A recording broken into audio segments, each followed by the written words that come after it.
The stranded engineer Dr. Elena Vasquez watched the warning lights flash across her console as her research vessel shuddered violently. The asteroid field around Kepler 442 was supposed to be stable, but something had gone terribly wrong. Her ship's engines were failing, and she was millions of kilometers from the nearest human outpost. Elena was a terraforming engineer, one of the best in human space.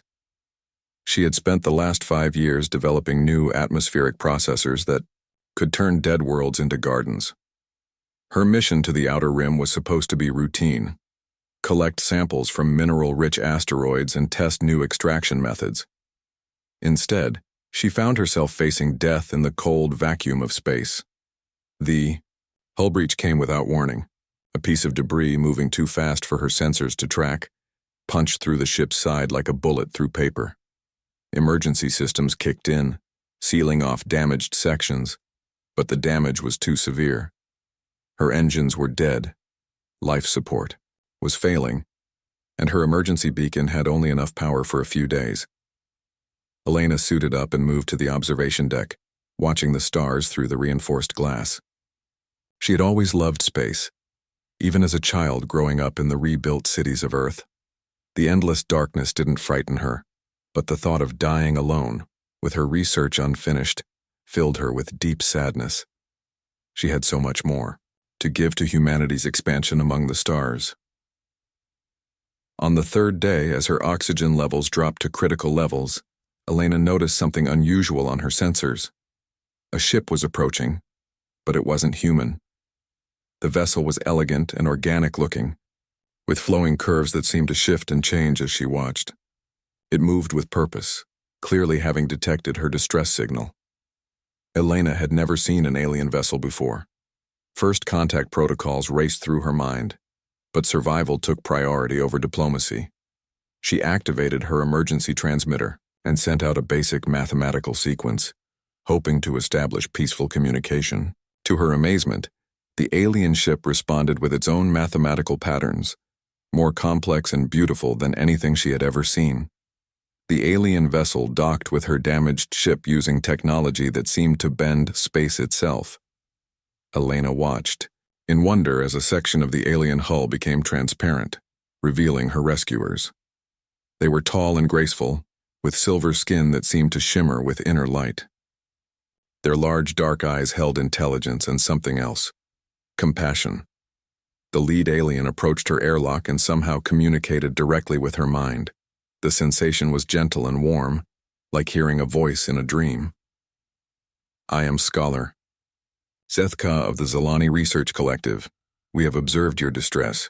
Though our laws forbid interference with developing species, we cannot watch a sentient being die when we have the power to help."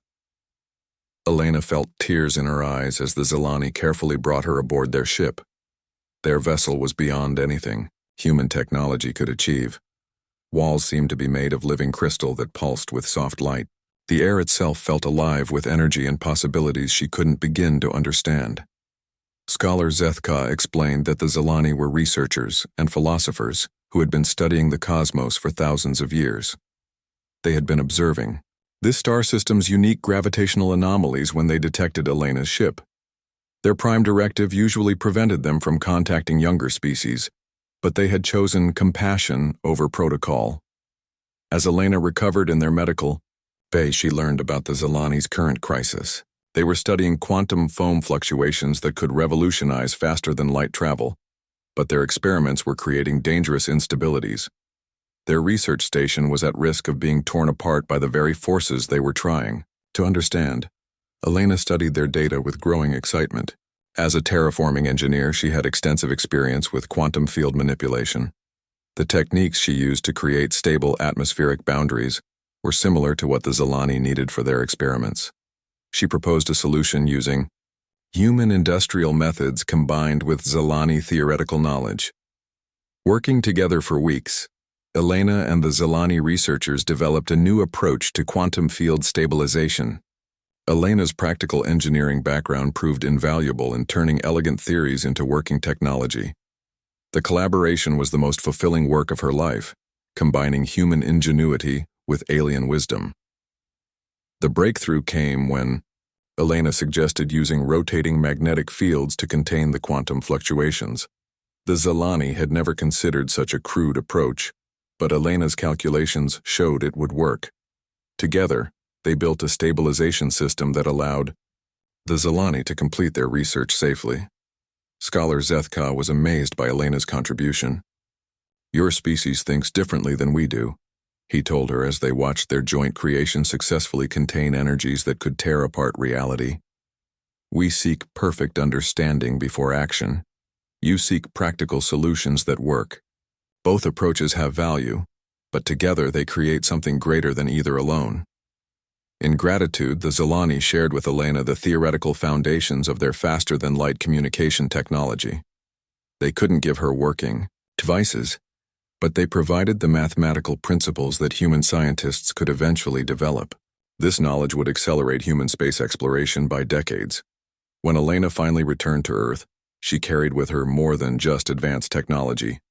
She had experienced something that would change human civilization's approach to the cosmos. The Zilani had saved her life not for gain or advantage, but simply because it was right. They had shown her that intelligence and compassion could exist together in the universe. Elena spent months debriefing with Earth's scientific and military leaders. The faster-than-light communication principles she brought back would revolutionize human space operations. But more importantly, she convinced the leadership to establish what she called the Cosmic Debt Protocol. The protocol was simple in concept, but revolutionary in implementation. Any species that helped humanity would have that aid remembered and recorded. If they ever needed help in return, humanity would provide it regardless of cost or risk. Elena argued that building a reputation for reliability and gratitude would serve humanity better than any weapons or defenses. Many leaders were skeptical. They argued that resources should be spent on human expansion and defense, not on repaying debts to aliens who might never need help. But Elena's passion and the clear benefits of the Zilani technology convinced enough people to make the protocol official policy. Elena established the Cosmic Relations Department and became its first director. She trained a new generation of human diplomats and scientists to think beyond simple trade or conquest. They learned to see other species as potential partners and friends, not just resources or threats. Years passed, and Elena's protocols began to bear fruit. Human exploration fleets following her guidelines made peaceful contact with dozens of species. Some were hostile, but many were curious about these unusual humans who offered friendship before demanding anything in return. Trade relationships flourished, and humanity's reputation as trustworthy partners spread throughout the galaxy. Elena never forgot scholar Zethka and the Zilani Research Collective.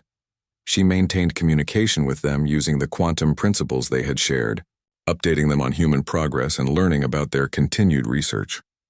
The friendship that had begun with a rescue in deep space grew into a bridge between two very different civilizations. As Elena aged, she took satisfaction in seeing young humans embrace her vision of cosmic cooperation. Her protege, a brilliant, young officer named Chen Rodriguez, had risen through the ranks to become one of Earth's most respected admirals. Rodriguez understood Elena's philosophy and had implemented it throughout the human fleet. The Cosmic Debt Protocol had recorded hundreds of acts of mutual aid between humanity and other species. Humans had helped the crystalline Vorth overcome a plague that threatened their silicon-based biology. They had provided engineering expertise to help the aquatic Nazari build underwater cities on their flooded homeworld. Each act of kindness was recorded and remembered, building a network of friendship and obligation that spanned the galaxy. Elena often looked up at the stars and wondered what would happen when the first major test of her protocol came. Would humanity really sacrifice its own resources and people to help alien friends? Would other species stand by humanity when the time came? She believed they would, but only time would tell if her faith in the power of compassion was justified. That test was coming sooner than anyone expected. In the Outer Rim, a militant empire called the Kraken Hegemony was expanding aggressively, consuming entire star systems and enslaving or destroying any species that resisted. Their next target was the peaceful Zilani Research Collective, the very beings who had saved Elena's life and set humanity on its path of cosmic cooperation. The message came through quantum channels that Elena herself had helped establish. Scholar Zethka's mental voice carried across the light years, filled with sadness and desperate hope. Elena Vasquez of Earth, the debt we spoke of long ago may soon need to be repaid. The Kraken come for us, and we have no weapons to resist them. If the bonds between our peoples mean anything, we ask for your help in our darkest hour. Elena read the message with tears in her eyes. She was old now, her hair white and her body frail, but her spirit burned as bright as ever.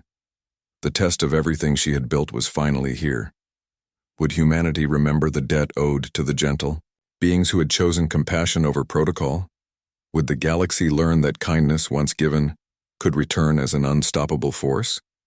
The answer would determine not just the fate of the Zilani, but the future of civilization among the stars. The growing Alliance Admiral Chen Rodriguez stood before the assembled leaders of the United Earth government, his uniform crisp and his bearing confident despite the magnitude of what he was about to propose. At 45, he had earned his reputation as humanity's finest strategic mind through careful planning and decisive action. Now he faced the greatest challenge of his career, and possibly humanity's existence. The situation is clear. Rodriguez began, activating the holographic display that filled the center of the council chamber. The Kraken hegemony has conquered 17 star systems in the past 2 years. Their next target is the Zilani Research Collective, our oldest allies and the species responsible for humanity's quantum communication technology. Director Sarah Kim of Earth's Defense Council frowned as she studied the tactical data. Admiral, while we all respect Dr. Vasquez's cosmic debt protocol, we must consider the practical realities. The Kraken hegemony commands over 300 warships, including planet killers capable of sterilizing entire worlds. Our fleet has barely 100 ships capable of deep space combat. Rodriguez had expected this objection. The numbers were indeed intimidating, but numbers alone didn't tell the complete story. Director Kim, you're correct about the ship counts, but you're overlooking the most important factor. The Cosmic Debt Protocol hasn't just built relationships with individual species. It's created a network of mutual obligation that spans the galaxy. Elena Vasquez, now 83 years old but still sharp as a laser cutter, rose slowly from her observer's seat. Her voice carried the weight of decades spent building bridges between worlds. Ladies and gentlemen, 25 years ago the Zilani saved my life when they had no obligation to do so. They gave us technology that revolutionized our civilization. But more than that, they showed us a different way to exist among the stars. She gestured to the holographic display, which now showed a complex web of trade routes and diplomatic connections spanning dozens of star systems. Look at what we've built together. The Vorth crystal technology that powers our shields, the Nizari biological computers that manage our navigation systems, the Alkari metallurgy that makes our ship, hulls nearly indestructible. None of this came from conquest or coercion. It came from friendship and mutual aid. President Jackson, leader of the Earth government, leaned forward with interest. Dr. Vasquez, are you suggesting that these other species would join us in a military action against the Kraken? Elena smiled with the confidence of someone who had spent decades building relationships across the galaxy. Mr. President, I'm not suggesting it. I'm stating it as fact. I've already reached out through our diplomatic channels. The response has been overwhelming. Rodriguez activated a new display showing incoming communications from across human space and beyond. As of this morning, we've received formal commitments from 14 different species. The Vorth are providing their crystal shield technology. The Nizari are contributing their biological fleet coordination systems. The Alkari have promised 30 of their heavy cruisers along with their metallurgical expertise. The council chamber erupted in surprised murmurs. Defense Secretary Torres stood up, his expression a mixture of amazement and concern. Admiral, that's unprecedented. No species in recorded galactic history has ever assembled such a diverse coalition. But are we certain these allies will actually fight when the time comes? Diplomatic promises are one thing, but battle is quite another matter. Elena's assistant, Commander Lisa Park, activated her tablet and began reading from the formal diplomatic responses. The fourth message reads, "The humans saved our people from the Silicon Plague when no other species would risk contamination. Honor demands we stand with them now." The Nizari stated, "Human engineers gave us the knowledge to reclaim our drowned cities. We swim beside them into whatever depths await." The Alkari were more direct. "Humanity earned our friendship with deeds, not words. Our ships are at your disposal." Rodriguez continued the briefing with growing confidence. The strategic picture becomes much more favorable when we consider our combined capabilities. The Kraken rely on brute force and overwhelming firepower, but they've never faced a coordinated multi-species response. Their tactics are designed for conquering individual civilizations, not fighting a united galaxy. Dr. Elizabeth Chang, Earth's chief military strategist, stood to address the implications. "Admiral, I've run preliminary tactical simulations based on the capabilities of our proposed coalition. The results are encouraging, but they depend heavily on coordination between species with vastly different military doctrines and technologies." Rodriguez nodded, having anticipated this concern as well. Dr. Chang raises an excellent point, which is why we've been developing integration protocols for the past 6 months. The quantum communication systems derived from Zelani technology allow real-time coordination between fleets regardless of distance. We've also established joint training exercises with our closest allies. Elena moved to the center of the chamber, her eyes bright with passion despite her advanced age. "The question before us isn't whether we can win a conventional war against the Kraken. It's whether we're willing to honor the principles that have made humanity respected throughout the galaxy. The Zelani didn't save my life because it was strategically advantageous. They did it because it was right." President Jackson considered the implications carefully. The decision would commit humanity to its largest military action since the colonization wars 3 decades earlier. "Dr. Vasquez, Admiral Rodriguez, what you're proposing is essentially a revolution in galactic politics. No one has ever challenged the concept that might makes right among the stars." Rodriguez stepped forward with quiet determination. "Mr. President, that's exactly what we're proposing. The Kraken hegemony represents everything humanity rejected when we adopted the Cosmic Debt Protocol. They conquer through fear, rule through oppression, and view other species as resources to be exploited. If we allow them to destroy the Zelani, we're telling the galaxy that compassion and cooperation are weaknesses to be abandoned." The debate continued for hours, with council members raising practical concerns about logistics, casualties, and the risk of failure. But gradually, the moral weight of Elena's arguments and the strategic advantages outlined by Rodriguez began to shift opinion. The network of relationships humanity had built over 25 years was about to face its ultimate test. The turning point came when Commander Park received an urgent communication from the Outer Rim. "Council members, I'm receiving a priority transmission from the Zelani Research Collective. Scholar Zethka is requesting permission to address the Assembly directly." The holographic display shimmered and resolved into the familiar figure of the Zelani leader who had rescued Elena decades earlier. His silver skin was dimmer now, showing the effects of age and stress, but his large dark eyes still held the intelligence and compassion that had changed Elena's life. "Leaders of Earth," Zethka's mental voice filled the chamber with warm dignity. "I speak to you not as a stranger seeking aid, but as a friend whose life has been enriched by contact with your remarkable species. Elena Vasquez taught us that intelligence and compassion can exist together, that different ways of thinking can create solutions neither could achieve alone." The Zelani scholar paused, his emotional state evident even through the quantum communication link. "The Kraken hegemony approaches our worlds not for resources or territory, but to prove that gentleness is weakness, and that only violence has value in this universe. If they succeed in destroying us, they will have won more than a military victory. They will have proven that kindness is foolishness, and cooperation is failure." President Jackson found himself deeply moved by Zethka's words. "Scholar Zethka, what you're asking humanity to risk is enormous. We would be committing our people to a war against overwhelming odds, with no guarantee of victory." Zethka's response carried the weight of ancient wisdom and desperate hope.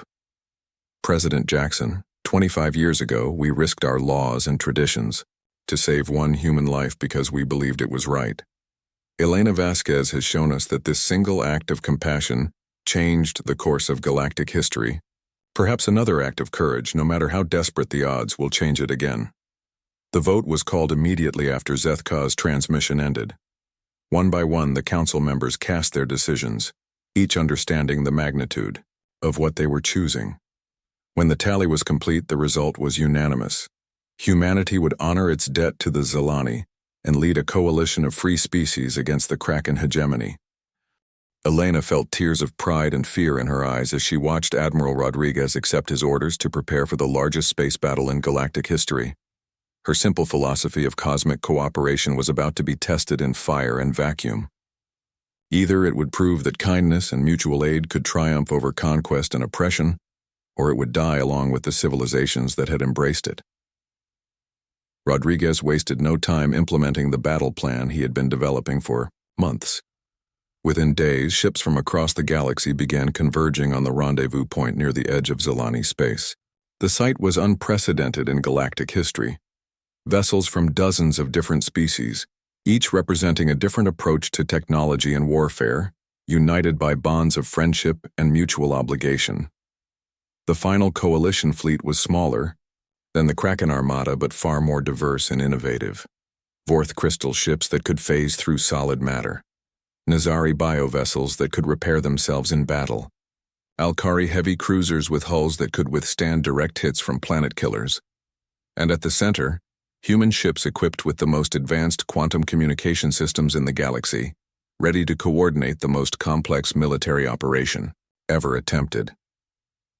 Elena boarded Rodriguez's flagship despite medical advice against the stress of space travel at her age. She had started this journey decades ago, when the Zilani chose compassion over protocol. She intended to see it through to the end, whatever that might be. As the coalition fleet prepared to jump to hyperspace for the final confrontation, Elena stood on the observation deck watching the stars. Somewhere out there, the Kraken hegemony was preparing to destroy everything she had worked to build.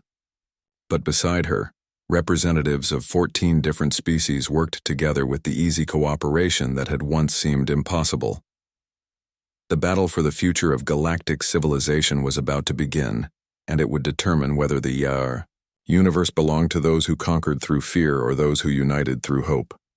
The final stand. The Zilani home system of Luminara was dying. Admiral Chen Rodriguez watched the tactical displays aboard his flagship, the UES Harmony, as the Kraken hegemony's advance forces systematically destroyed anything that could support life. Orbital platforms burned like falling stars.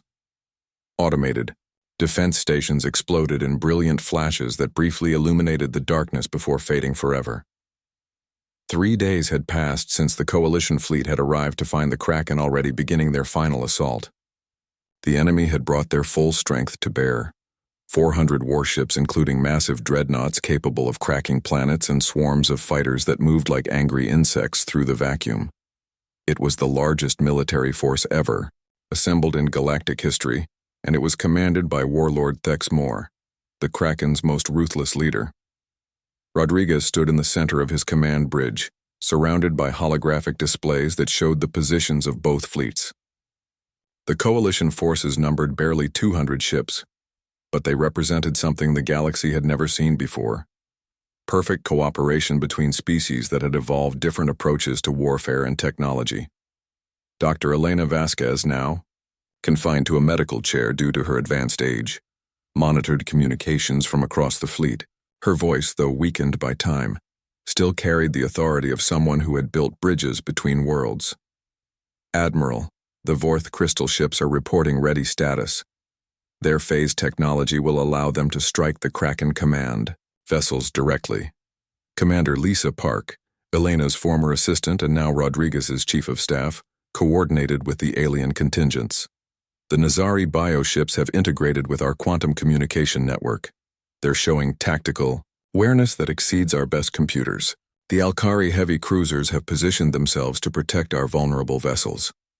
Rodriguez studied the tactical situation with the eye of someone who had spent his entire career preparing for this moment.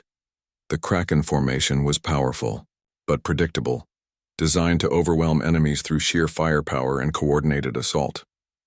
They had never faced opponents who thought as differently as the coalition species did. "All ships, this is Admiral Rodriguez," he broadcast across the fleet using quantum channels that reached every vessel simultaneously. "Today we fight not for conquest or territory, but for the right of peaceful species to exist without fear." The Kraken believed that strength comes only from the ability to destroy. We're about to prove them wrong. The response came back from hundreds of voices in dozens of languages, all united by translation protocols that Elena had helped develop years earlier.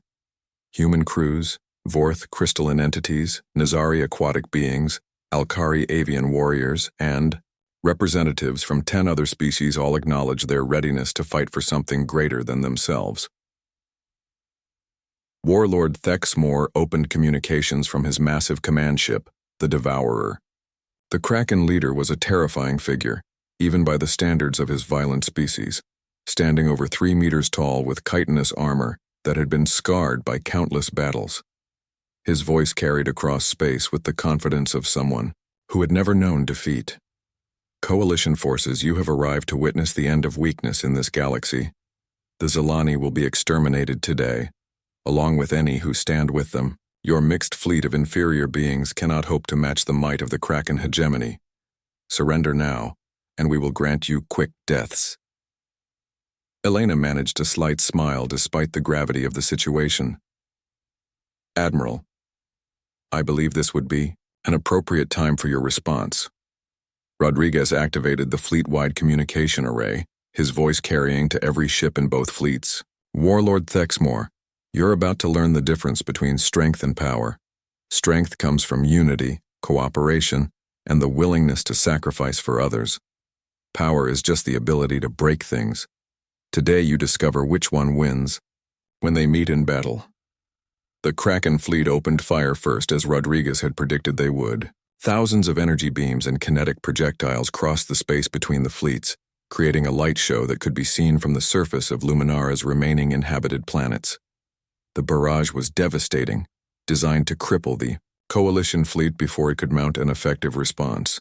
But the Coalition ships didn't respond in any way the Kraken had anticipated. Instead of forming defensive lines or charging directly into battle, they began executing the most complex tactical maneuver ever attempted in space warfare. Elena's years of studying different species' approaches to problem-solving had led to a battle plan that incorporated the unique strengths of each allied race. The Vorth crystal ships phase-shifted through the incoming fire, their crystalline hulls becoming temporarily intangible as energy beams passed harmlessly through them. They materialized inside the Kraken formation, appearing among the enemy dreadnoughts like ghosts made solid. Their weapons, based on controlled quantum fluctuations, began tearing apart the largest Kraken vessels from within their defensive perimeters. The Nazari bioships moved like living organisms, their hulls flowing and adapting to incoming damage while their biological computers calculated firing solutions with inhuman precision. They coordinated their attacks with the intuitive intelligence of a hive mind, striking at weak points in the Kraken formation with surgical precision. The Alkari heavy cruisers used their superior metallurgy to absorb massive amounts of incoming fire, while their advanced targeting systems identified critical systems on enemy vessels. Their weapons, based on controlled gravity manipulation, created localized fields that crushed Kraken ships like insects in a giant's fist. And throughout the battle, human vessels provided the coordination that made everything possible. The quantum communication systems derived from Zilani technology allowed instant coordination between ships that were separated by thousands of kilometers. Rodriguez's tactical genius, enhanced by input from dozens of alien minds, created a battle plan that adapted and evolved in real time. The turning point came when the Coalition forces revealed their most devastating surprise. Working together, human engineers and Zilani researchers had developed a new type of weapon that combined human practicality with alien theoretical knowledge.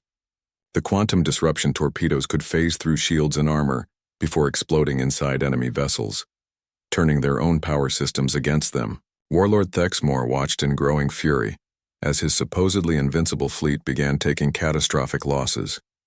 The coalition forces were fighting like nothing he had ever encountered, using tactics that seemed to violate the basic principles of space warfare. Individual species' strengths were being combined in ways that created capabilities greater than the sum of their parts. "All vessels, concentrate fire on the human flagship," Thexmore commanded, his voice filled with rage. "Destroy their coordination and the rest will fall." But Elena had anticipated this strategy as well. The Harmony was protected by a shell of Alkari heavy cruisers, whose hulls could absorb the combined fire of dozens of Kraken dreadnoughts. Vorth crystal ships phased in and out of the protective formation, striking at any vessel that got too close to the human command ship. And Nazari biovessels formed a living barrier that adapted to each new threat as it emerged. The battle raged for 6 hours, with neither side able to gain a decisive advantage. The Kraken had superior numbers and firepower, but the coalition forces had something the enemy couldn't understand or counter: perfect cooperation between beings who thought in completely different ways. Helena watched the tactical displays with pride and growing hope, as her vision of galactic cooperation proved itself in the crucible of combat. The end came suddenly and decisively. Rodriguez had been carefully maneuvering the coalition forces into a complex three-dimensional formation that looked chaotic to outside observers, but was actually a carefully orchestrated trap. When the Kraken fleet committed to a final massive assault, they found themselves surrounded by enemies attacking from every direction using tactics they couldn't predict or counter. The Devourer, Thexmore's command ship, found itself isolated and overwhelmed as Vorth crystal ships materialized throughout its interior structure, while Nazari biovessels attached themselves to its hull like parasites. Human quantum disruption torpedoes phased through its shields, and Alkari gravity weapons crushed its support vessels. The mighty dreadnought that had terrorized dozens of star systems died in minutes, taking the Kraken warlord with it. With their command structure destroyed and their fleet in chaos, the remaining Kraken forces attempted to retreat. But Elena had one final surprise waiting for them. The coalition fleet had been secretly mining the jump point with quantum disruption devices. Any ship attempting to flee would find its faster-than-light drives disabled, leaving it stranded and helpless. Faced with complete annihilation, the surviving Kraken forces surrendered. It was the first time in their species' history that a Kraken fleet had ever given up in battle. The psychological impact rippled throughout their empire as word spread that the supposedly invincible hegemony had been defeated by a coalition of species they had dismissed as inferior. In the aftermath of the battle, Elena found herself once again aboard a Zilani vessel, this time as an honored guest rather than a rescued castaway. Scholar Zeth Ka, now ancient even by Zilani standards, expressed his gratitude with the warm mental touch she remembered from decades earlier. "Elena Vasquez of Earth, you have given us a gift beyond measure," Zeth Ka communicated as they watched the coalition fleet helping to repair the damage to Luminara. 25 years ago, we saved one human life because it seemed right. Today, that single act of compassion has saved our entire civilization and changed the course of galactic history. Elena smiled, feeling the satisfaction of a life's work completed. "Scholar Zeth Ka, I think we've proven something important here today. The universe doesn't belong to those who can destroy the most effectively. It belongs to those who can create the most beautifully. And creation requires cooperation." The battle's aftermath transformed galactic civilization in ways that would be felt for centuries. The Kraken hegemony collapsed within months as subject species throughout their territory rose in rebellion, inspired by the coalition's victory. The authoritarian empires that had dominated the galaxy through fear found themselves facing demands for freedom from their own oppressed populations. Admiral Rodriguez was promoted to Supreme Commander of the newly formed Galactic Defense Alliance, an organization dedicated to protecting peaceful species from aggressive empires. The alliance grew rapidly as species throughout the galaxy sought membership in an organization that promised mutual protection based on cooperation rather than conquest. Elena lived to see her 90th birthday, spending her final years at the Galactic Cooperation Institute established on Luminara in her honor. The institute became a center of learning where beings from hundreds of different species came to study the principles of interspecies cooperation and mutual aid. Her final message to humanity and the galaxy was simple but profound. We are all children of the same universe, made of the same star stuff and animated by the same cosmic forces. Our differences are not weaknesses to be overcome, but strengths to be celebrated. When we stand together, respecting and supporting each other, there is nothing we cannot accomplish among the stars. Elena's legacy lived on in the thousands of beings who had learned her lessons and carried them to worlds throughout the galaxy. The Cosmic Debt Protocol became the foundation for a new type of galactic civilization, one based on friendship rather than fear, cooperation rather than conquest, and hope rather than hatred. The stars themselves seemed brighter in the years that followed, as if the universe itself approved of the changes that had begun with one simple act of kindness in the darkness between worlds. And in quiet moments, when the solar wind carried whispers between the planets, some said they could still hear Elena's voice reminding everyone who listened that no one should ever die alone when others have the power to help. The galaxy had learned an important lesson. Kindness, once given freely, has a way of returning when it's needed most. And sometimes, a single act of compassion can echo across the stars for generations, lighting the way toward a better future for all who call the cosmos home.